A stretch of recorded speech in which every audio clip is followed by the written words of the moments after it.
അന്ധക്കരണത്തിൻ്റെ വിശുദ്ധിയില്ലാതെ ആത്മപഠനങ്ങളുടെ ലോകങ്ങളിലേക്ക് പ്രവേശിക്കുന്നത് കൊണ്ടാണ് ആത്മീയത പഠിക്കാൻ പോകുന്നിടത്തെല്ലാം വേണ്ടിടത്ത് എത്താതെ ആളുകൾ നിന്നു പോകുന്നത്.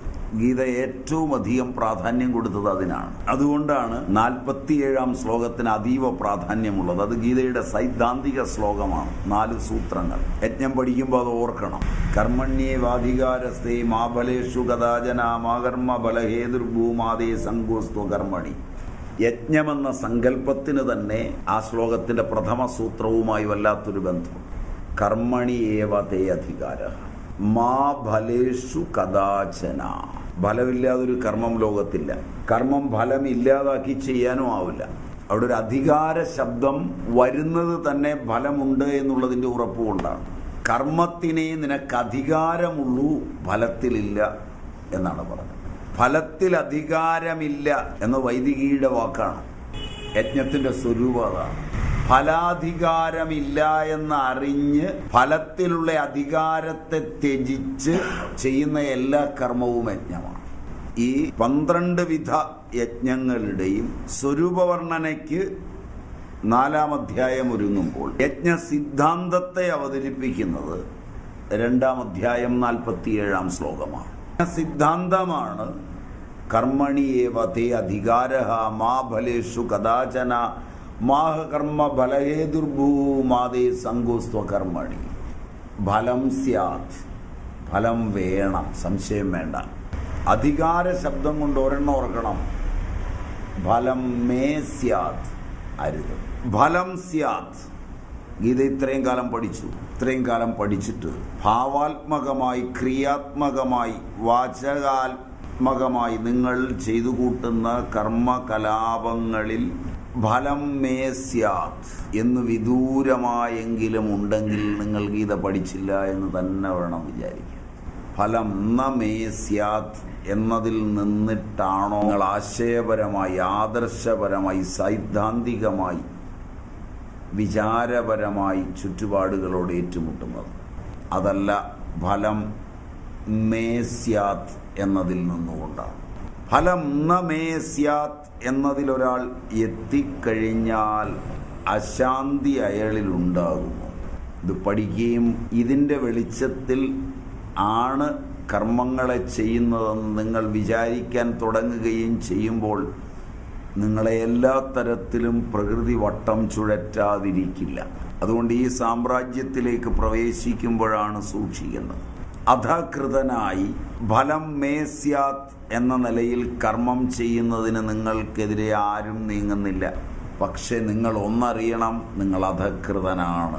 അധികാരത്തെ, ഫലത്തിൻ്റെ അധികാരത്തെ കയ്യിൽ വെക്കുന്നവൻ അധകൃതനാണ്. അധമമായി കർമ്മത്തെ ചെയ്തവനാണ്. ന ഫലം മേ സ്യാത് എന്ന ഗീതാദർശനത്തിലാണ് ഞാനെന്ന് അല്പമെങ്കിലും തോന്നിയാൽ കർമ്മം നിങ്ങളെ വലയ്ക്കാതിരിക്കില്ല. അപ്പോൾ നിങ്ങൾ ആദ്യം ആലോചിക്കണം, ഫലം മേ സ്യാത്. ഓരോ കർമ്മം ചെയ്ത് അതിൻ്റെ ഫലം അതെനിക്ക് വേണം. അതിലെ വഴക്കുകൾ.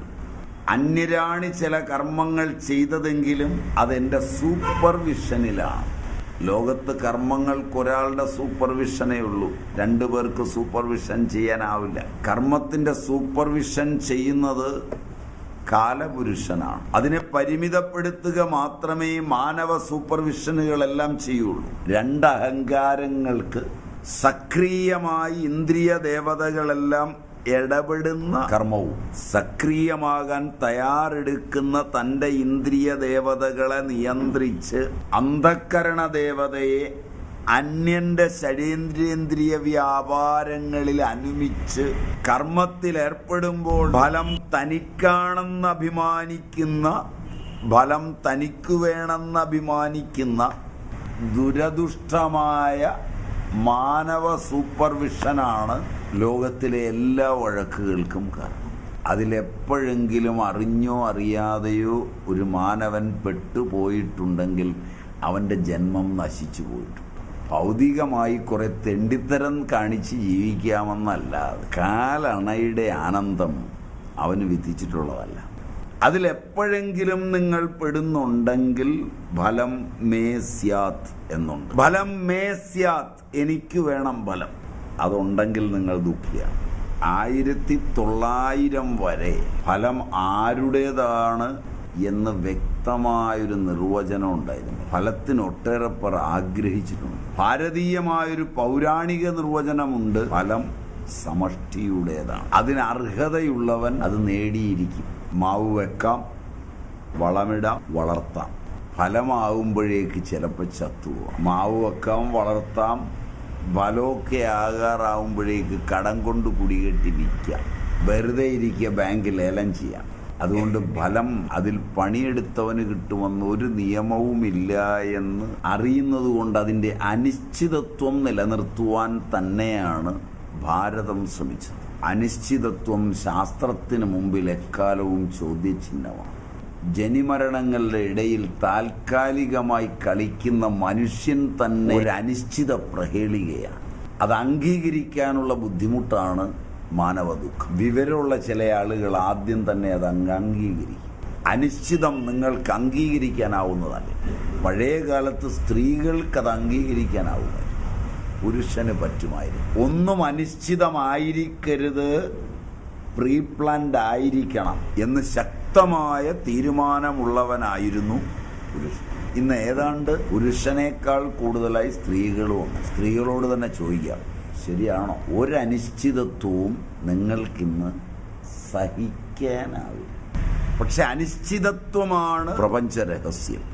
അനിശ്ചിതത്വത്തെ അംഗീകരിക്കാനാകാതെ വരുമ്പോൾ കാണുന്നവനും കേൾക്കുന്നവനും ഒക്കെ നിശ്ചയം ഭാവന ചെയ്യുന്നു ഫലത്തിന്റെ നിശ്ചയാത്മികതയിലൂന്നി ജീവിതം കരുപ്പിടിപ്പിക്കാനൊരുങ്ങുന്നു.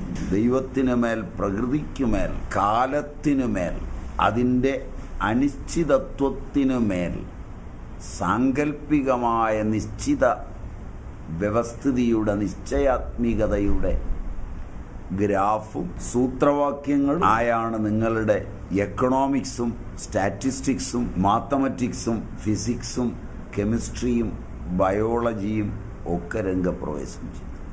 അനിശ്ചിതമായൊരു ലോകത്തിലേക്ക് അനിശ്ചിതമായി കടന്നു വന്ന് അനിശ്ചിതമായൊരു ജീവിത വ്യാപാരത്തിലൂടെ കടന്ന് തികഞ്ഞ അനിശ്ചിതത്വത്തിലേക്ക് മറയാൻ പോകുന്ന മനുഷ്യൻ നിശ്ചയം കുറിക്കുവാൻ ശ്രമിച്ച ശ്രമങ്ങൾക്കിടയിൽ ജീവിക്കാൻ മറന്നുപോയതാണ് നിങ്ങളുടെ ശാസ്ത്രങ്ങളുടെ ഇക്കാലം അത്രയുമുള്ള സംഭാവന.